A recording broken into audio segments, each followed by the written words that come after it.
The day Bart's toys came to life, took revenge, and destroyed everything. This is the most brutal and forgotten Simpsons episode. And almost no one is ready for what happens to him in the end. The story begins on what seems like an ordinary day in Springfield, with the sun shining over the familiar yellow house of the Simpsons and everything appearing calm and harmless, just like any other episode. But beneath this peaceful surface, something deeply unsettling is about to happen, because Bart Simpson decides to gather a box of old toys to donate to charity. And at first, this looks like a rare moment of kindness coming from him, something that even surprises Marge, who is proud and touched when she sees her son apparently wanting to do the right thing. So she asks if he truly wants to part with those toys, and Bart, with a sweet, innocent voice, says, yes, he just needs a little time alone to say goodbye to them. And Marge, trusting him completely,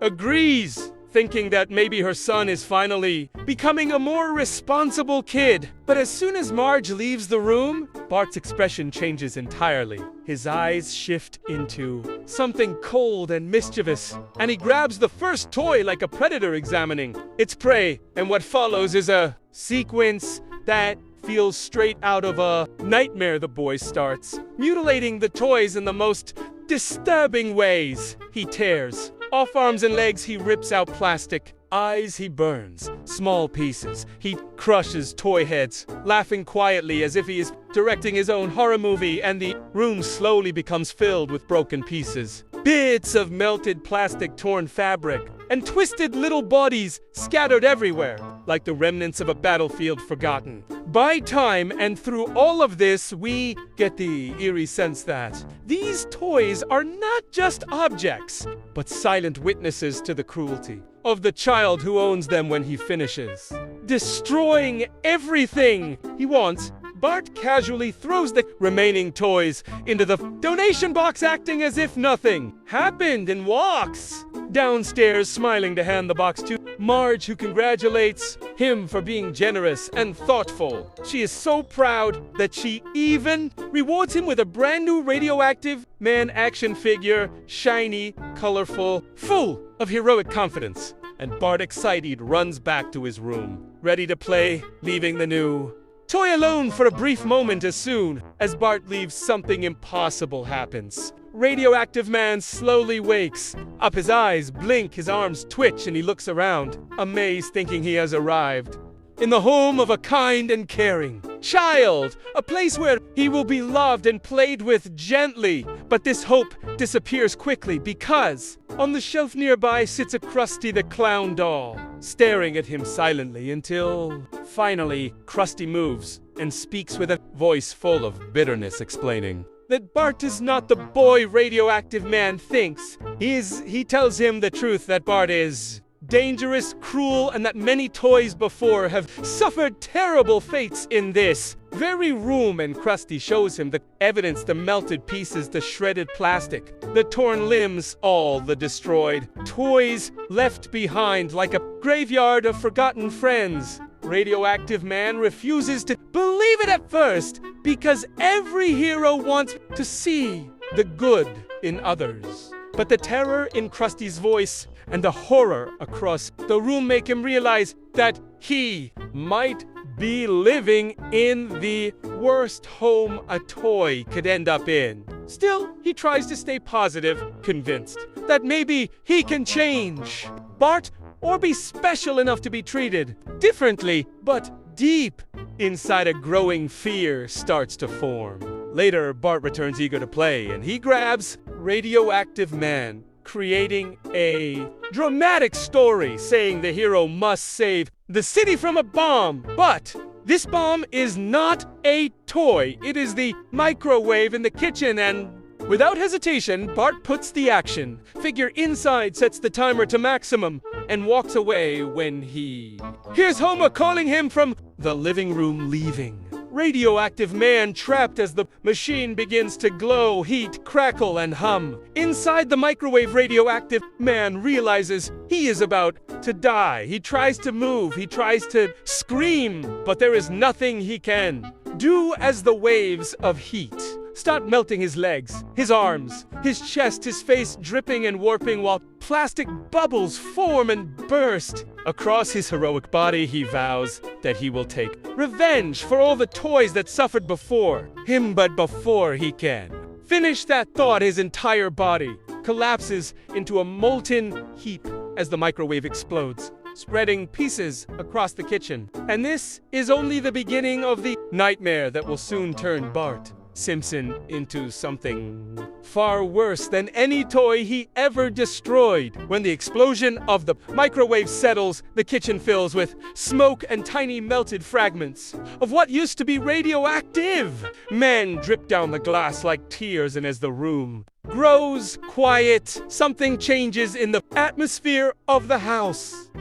Because every toy in the donation box, every figure on the shelves, every forgotten doll under Bart's bed seems to feel a strange spark of awareness, like an invisible signal passing through plastic circuits and stitched stuffing, awakening something that should never have been alive. Later that afternoon, Bart returns to the kitchen humming casually. Without imagining the horror he caused, he opens the microwave and sees the ruined mass of melted plastic, but instead of showing remorse, he simply shrugs, laughing to himself and saying that he will just play with something else, because this is how Bart sees the world, and especially how he sees his toys as things made to be broken, destroyed, abandoned, and replaced. And what he does not know is that the toys have finally decided they will not let this continue. Inside Bart's room, the surviving toys gather in silence, a disturbing council formed from cracked action figures, dolls, missing arms, figurines with faded paint, all standing around the empty spot where Radioactive Man should have been.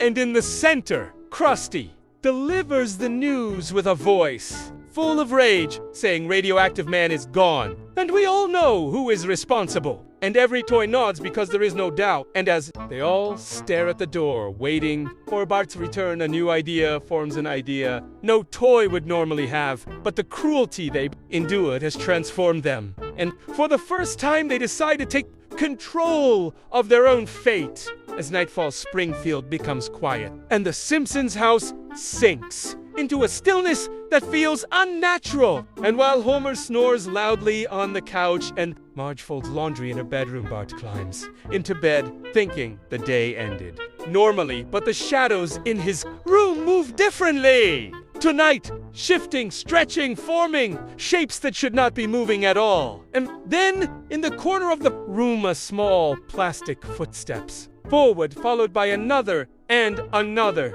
until dozens of toys begin walking out from behind boxers, shelves, drawers, and under the bed, silently marching toward Bart with a slow, frightening determination. Bart opens his eyes, confused, at first thinking he is dreaming, but then he sits up wide awake as the toys surround the bed, staring at him with their emotionless, painted eyes. And he feels an icy fear crawling up his spine, because he realizes instantly that something is very wrong. He tries to speak, tries to yell for Homer or Marge, but his voice gets stuck in his throat as the toys begin climbing onto the bed, surrounding him, tightening the circle with Krusty the Clown, dolls stepping forward like a leader of an army, saying, "You did not care about us, Bart. You did not worry if we were hurt or scared. You treated all of us like garbage. And now you finally understand how it feels to be powerless."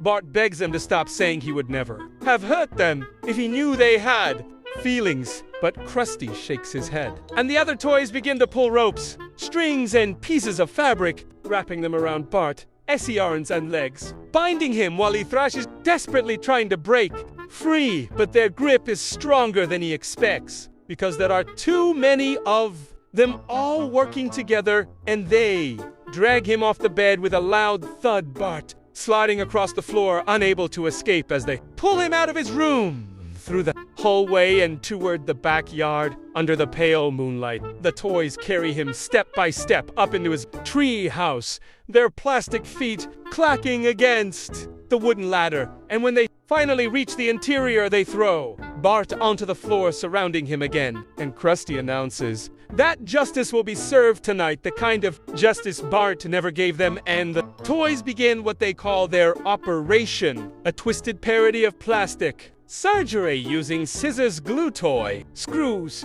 and small knives to cut and reshape Bart while he screams for help no one can hear because the treehouse stands alone, high above the yard, and his voice is swallowed by the night. Hours pass, and when the toys finish their work, Bart lies lifelessly on the floor, his skin stitched, with seams, his joints replaced by plastic hinges, his body hollowed out and filled with toy parts and strings. And worst of all, a pull string sewn into his back, the only voice he can produce now being pre-recorded, phrases echoing with cold, artificial cheer. And beneath the moonlight, the toys realize they have finally taken their revenge, and for the first time in their existence, they feel powerful. The night in Springfield grows darker than usual, as if the sky itself senses that something unnatural lives within the Simpson house. And while most residents sleep peacefully, unaware of the horror unfolding in the backyard, the toys continue their cruel celebration inside Bart's room, playing with his new toy body, twisting his limbs as if he were nothing more than another plastic figure they could break at will. And every time they yank the pull string on his back, a different pre-recorded phrase echoes through the room, mixing cheerfulness with despair, creating a sound that no living creature should ever make. Meanwhile, in the kitchen, Marge sits alone, unable to sleep, staring at a cup of untouched tea, her hands shaking as she wonders where she went wrong with Bart, thinking maybe she failed to protect him from something she never even saw coming. And Homer, who is normally clueless and calm, walks back and forth in the living room, chewing his nails, muttering to himself, desperate to fix a situation he does not understand. Lisa sits on the stairs, hugging her knees, trying to process the truth. She seems to be the only one brave enough to consider the impossible possibility that the toys are alive and responsible. But she also knows that no one will believe her until they see the horror with their own eyes. As the clock strikes midnight, a faint noise from Bart's room breaks the silence, a thump followed by a strange giggle, something halfway between mechanical cheer and cruel amusement. Lisa gets up quietly, her heart pounding, and slowly walks toward the door she opens. It just enough to peek inside, and what she sees makes her freeze. The toys surrounding Bart, tossing him around, pulling his string, twisting his head with no hesitation, his lifeless body hitting the floor again and again as they laugh, the kind of laugh that only plastic mouths could produce. Lisa gasps, and the toys turn their heads toward her in unison, their painted eyes shining with unnatural awareness, like predators sensing a new threat. Lisa tries to run, but Krusty leaps onto her ankle, grabbing her with surprising strength for something so small, he shouts to the others that she has seen too much. And Bart's body, lying on the floor, repeats a random phrase like a broken record, saying, "Let us be friends forever," in the most chilling way possible. Lisa kicks Krusty off and sprints down the stairs, screaming for Homer and Marge, who rush to her. Terrified, she points upstairs, shaking uncontrollably, saying, the toys, they are alive, they hurt Bart, they did this to him." And though it sounds impossible, something in her eyes convinces her parents to follow her back up the stairs. But when they open the door, the toys have vanished, returning to their positions on the shelves, the bed, the floor.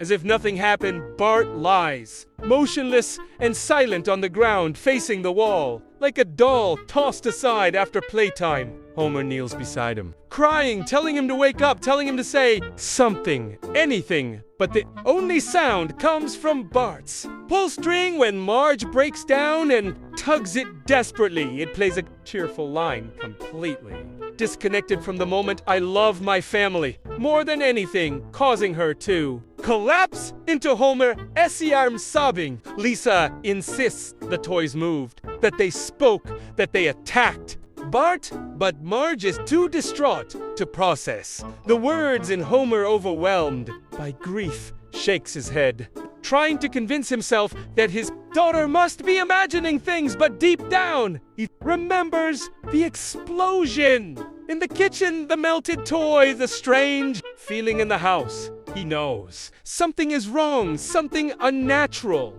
far beyond their understanding. As the family mourns, the night passes slowly and painfully, with each hour feeling heavier than the last, and when morning comes, Springfield wakes to another ordinary day, unaware that one of its children has been turned into something not alive, yet not dead, somewhere between toy and human, trapped forever. Lisa sits beside Bart, holding his unmoving plastic hand, whispering that she will find out the truth no matter what, because even if the world does not believe her, she knows what she saw. Later, when the Simpsons step outside to seek help, the toys gather once more around Bart's toy body. This time not to hurt him, but to admire their masterpiece. Krusty declares that the balance has finally been restored, that they are no longer victims, but rulers of their own fate, and the toys begin their strange celebration, dancing around Bart's hollow frame as if honoring a fallen king. And high above the backyard, unseen by the family, a new hierarchy takes shape in Springfield 1, where the toys hold power, and the boy who once destroyed them now serves as nothing more than their final triumphant trophy. In the end, this Doc Simpsons episode reveals something far deeper than a simple Toy Story parody. It shows what happens when cruelty gains awareness, when the things you destroy eventually find a way to fight back. Bart Simpson always treated his toys as disposable objects, things meant to be broken, burned, mutilated. But on that night, in the silence of the house and the darkness of the treehouse, they finally found a voice. And when that happened, the boy who always believed he was in control discovered that the world could turn against him without warning, without mercy, without any chance of returning to what he once was. The truth is that this is one of the most disturbing episodes, because it reverses everything we know about the series. The toys become the monsters, the victim becomes the aggressor becomes the toy, and the Simpson family, for the first time, faces a domestic horror that none of them can explain. Bart is not dead, but he is not alive either. He is trapped inside a plastic body, unable to speak, unable to feel, unable to ever return to the child he was. And while Springfield continues its routine without any idea of what happened that night, the toys celebrate their victory, dancing around what remains of the boy, showing that sometimes the greatest revenge is not taking someone's life, but taking away what makes them human. In the end, the lesson is cruel but clear. What you do to others always comes back, and Bart learned that truth far too late.